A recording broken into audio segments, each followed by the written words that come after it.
So I will talk about the Tangle, which is the data structure behind the Iota cryptocurrency. So this is a blockchain, everyone knows that, and we saw that when we have forks like that, usually when we have forks, it doesn't mean that we have conflicts between blocks actually. So usually there is no reason to discard the block sometimes. So actually, one of the previous presentations say, okay, maybe we can join the blocks. So that's the reason, that one of the principles behind the Tangle is that we can have forks and merge of transaction actually. And so by that, yeah, we know that so we are not limited by block size like we saw earlier. So the basic behind the Tangle, so the Iota cryptocurrency, is that each transaction is in its own block.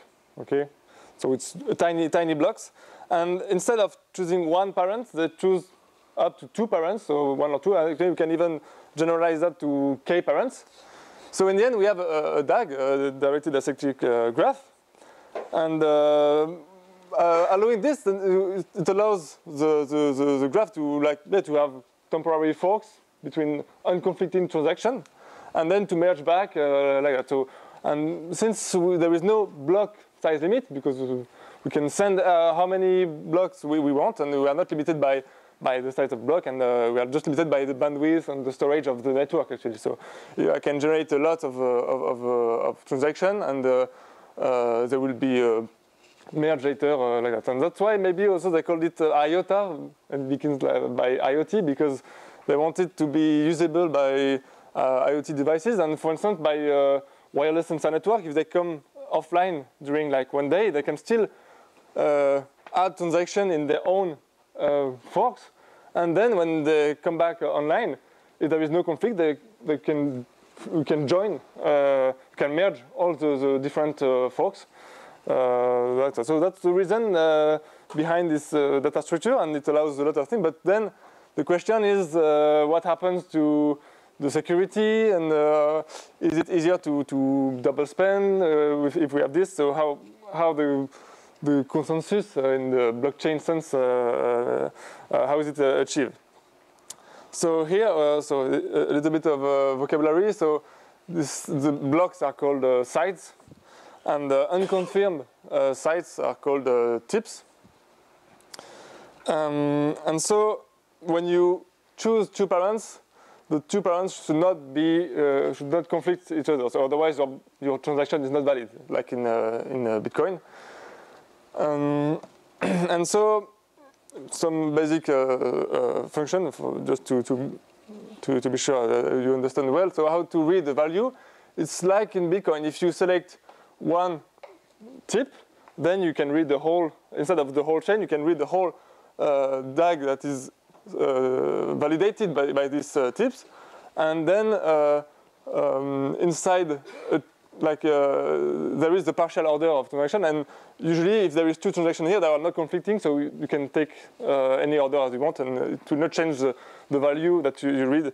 For instance, the balance of a given address.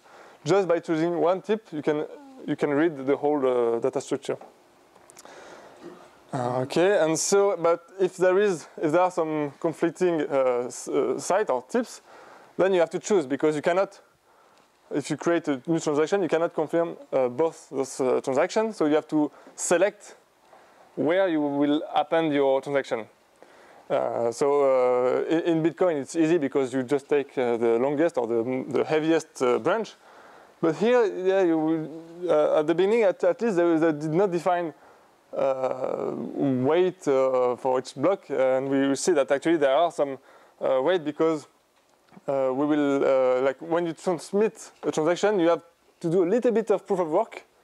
Actually, it was not done initially to secure the protocol, but to avoid spamming attack. So, but we'll see that we'll use it as a kind of proof of work, like in Bitcoin, actually. So yeah, so we'll see. And if what can happen if some part of the network choose to confirm this node, this site, and the other site, and we can, with a real fork, like in Bitcoin, we have two conflicting Tangle, and then we have to choose between two, and hopefully at some point only one will remain, and that's like in Bitcoin. So. And so the important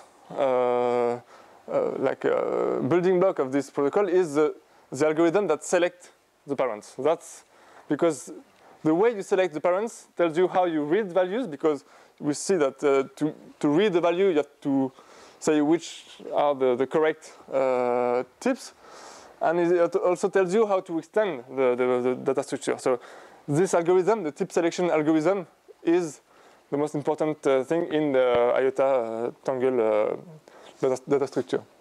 That's what I will present. What has been chosen initially in the white paper, and I will show you some new extension that I proposed. But at the beginning, I wanted just to study the existing tip selection algorithm, but then I improve it a little bit. And in Bitcoin, actually, there is a tip selection algorithm. It's just the algorithm that extend the longest chain. Okay, so we see that forks here, if there is no conflict, we can still merge. But if there is a conflict with this kind of DAG, it will be problematic, because if there is a conflict here, then we'll have to discard a large part of the tangle. So we want to avoid this kind of growth of the tangle. That's something that is better if we want, because if there is a fork, if there is a conflict between two transactions, we'll only have to remove a small part of the tangle. So we hopefully create a tip selection algorithm that make the tangle look like this. So it's almost like a chain, so that conflicting forks are not so dangerous. And so we should choose to extend in only one direction. That's the basic idea behind the initial tip selection algorithm that they presented in the white paper. And so, as I said, there is a small proof of work associated to each site, and actually we can say that it's the same difficulty for all the sites. So we can define the cumulative weight. The cumulative weight is just the number of a site that confirms a given site. So here there is 1 plus 1 plus 5, so 6 sites that confirm this transaction, including this one, and so on. So it's actually the amount of work that has been performed to validate this transaction. Okay, so that's the weighter you are, the more chance you have to be in the main chain, actually. So because the more people have validated you. So that's the first thing, and then in order to select these tips with greater probability compared to maybe this one, because you don't want to extend to this one, they perform the random walk. So they start from the genesis, for instance, or from some checkpoint in the past, and you do a random walk in the tangle until you arrive to a tip, and that will be the tip that will extend. So you do 2 random walks, for instance, and then you select the 2 parents for your transaction. And the probability to go to one child instead of the other is given by, so you compute the difference between the cumulative weight, and then you apply some function of this weight. And this function may be exponential, or power, and we have this parameter alpha, so that you can tune, you can say how much you prefer the branch that with the highest difference, because if there is a high difference between 2 sites, that means that there is the branch here is bigger than the branch here. So you want to how much you prefer going to the main branch. That's the small parameter alpha. And that's initially what was presented in the white paper by Sergei Popov. And one thing which is interesting to look at is how many tips are left behind, because by doing so you will prefer to extend in one direction, but sometimes tips will be left behind and will never be confirmed. So we looked at, and actually in the white paper also, we looked at how many tips are left behind. Because if you have something like this, that means that at any point in time you have almost a constant a number of tips that, at some point. So you want that the number of tips that are left behind are negligible and remain. You want to be constant. And if you have something like this, the number of tips will grow. So we capture the shape of the tangle with this number of tips. Okay, and usually you have something like this actually. And if you have something like this, that means the number of tips grows linearly in time. So that's not good as well. But, and by simulation, we can see that this is a random selection. So we just select a random parents. And here are some, so you see that it's almost always linear and depends on the alpha. So if you choose really small alpha, you have almost constant number of tips. So it grows it's almost a chain. And if you increase the alpha, then you have it's crazy the number of. So you leave lots of tips of unconfirmed transaction behind. That's why actually in the beginning of your Iota there was lots of transactions that were unconfirmed, and you had to retransmit your transaction several times in order to be sure that it was included, so it was confirmed by the other. Now they changed their algorithm, so now it's almost constant. So they changed it, I think, at the beginning of the year or at the end of the last year. They changed it. So now it's way better. But when I did this simulation, the previous was something like this. I think it was one of the worst algorithms. But now it's better. So now I will talk about parasite chain attack, which is the main attack to perform a double spend. So double spending attack, I will not maybe recall. Here Alice wants to buy a sandwich, not a picture of the cat, but it's the same principle. So you have a transaction, a public transaction to Bob, and then Alice wants to create a hidden branch containing a transaction to herself that she will really reveal in order to discard the transaction to Bob. So you have something like this. Here is the transaction to Bob, and Alice wants to create a parasite chain. And hopefully she wants that all the honest participants will extend her own parasite chain and so discard this one. So that's the goal. And so to measure this the risk or the security of the protocol, we can count how many tips our sites are here and how many sites do we need in order to have a probability to switch to our own parasite chain.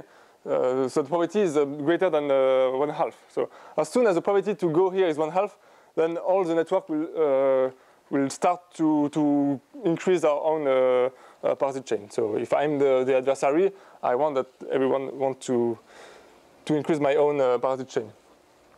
And so in theory, if you do something like this, so if you choose a cut and you create a parasite chain that validates this cut, then if you have the same number of sites, then you can have a probability 1/2 to jump. So you have the same kind of attack. If you have more than half the computational power of the network, then you can create a parasite chain. So that's intuitive, but we have to do it slightly different because the construction of parasite chain is a little bit harder. But that's not surprising.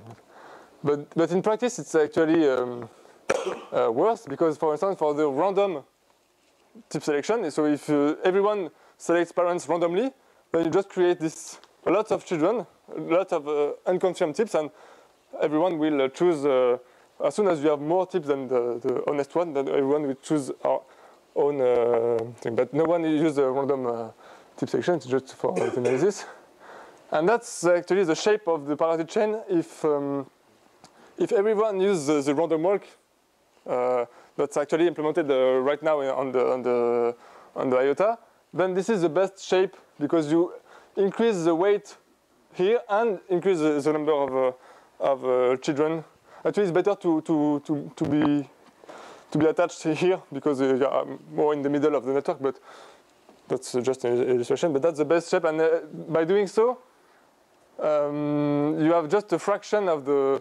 If you just have the fraction, maybe for instance, I don't remember exactly the number, but it depends on the alpha, but just a tenth of the of the computational power of the network, you are able, so you need 10 times less site than the main chain to create this parasite chain. So, okay, so now what's the problem with this with the random walk? Actually, random walk is problematic because computing the cumulative weight is actually really costly because it's quadratic on the number of sites.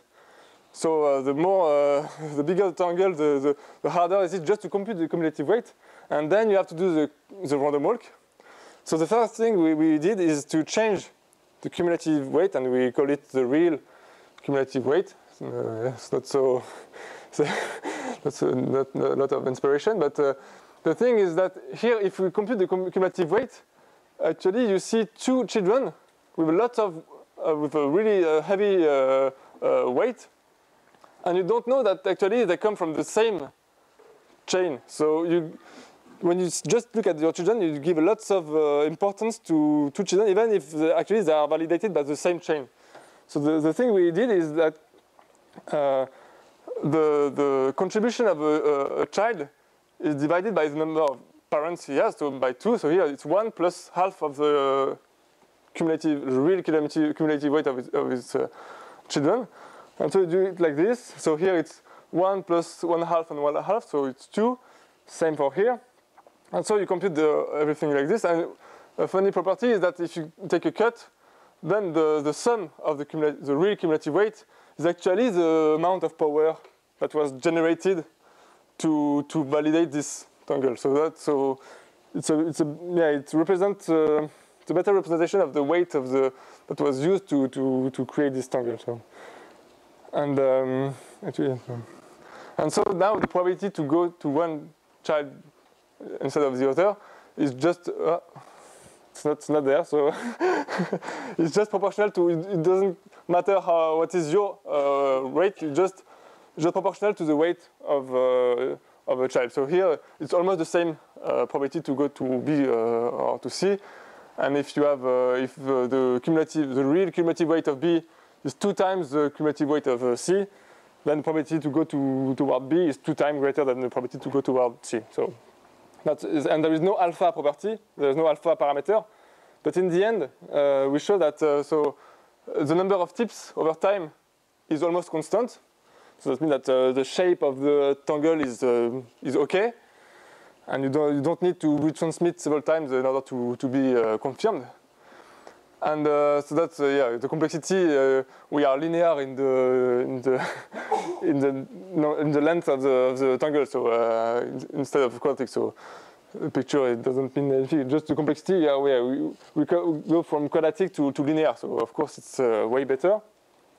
And that's the security. So it's the number of it's a ratio between the size of the parasite chain compared to the size of the main chain. So if you are close to 1, that means that you need as much as site as the main chain to create a parasite chain. So our new protocol is secure in the sense that you need more than half the hashing power. And the previous that's the one implemented right now in the Iota cryptocurrency. You need just a quarter of the hashing power of the main network. So okay, so but just to be sure that in the current implementation of Iota, there is not only this consensus algorithm, there is also a coordinator that tells everyone where is the main chain. So they don't have it's not a security threat to the current implementation because there is they are not only based on this consensus algorithm. So. Okay, so some question that was partially answered and some are left is how to attach the parasite chain, because we saw that depending on how we attach the parasite chain, it changes a lot the probability to have an efficient parasite chain. The relation between the number of tips over time and the resistance to parasite chain is almost answered because we have a solution with constant number of tips and a really high resistance to parasite chain. And the future work is create even better algorithm because I think we can have an algorithm that doesn't even need a linear complexity. With just constant probability, with just constant time, we can, I think, create algorithm that works as well as the previous one. So that's so if you have questions on that, I'm happy to answer. Thank you.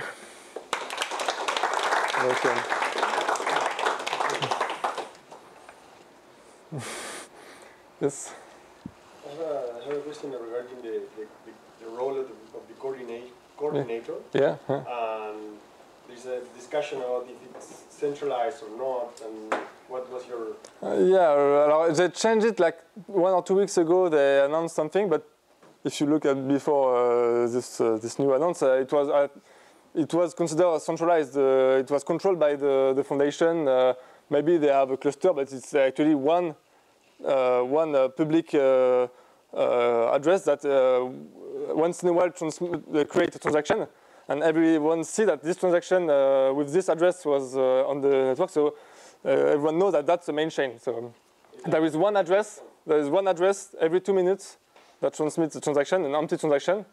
And that was to make sure that everyone agrees that this is the main chain. So if someone creates a parasite chain, they will just ignore it, and that's it. And it creates checkpoints for lots of things. Like for instance, for the random walk, the random walk starts at the checkpoint, which is the last time the coordinators and the transaction. So yeah.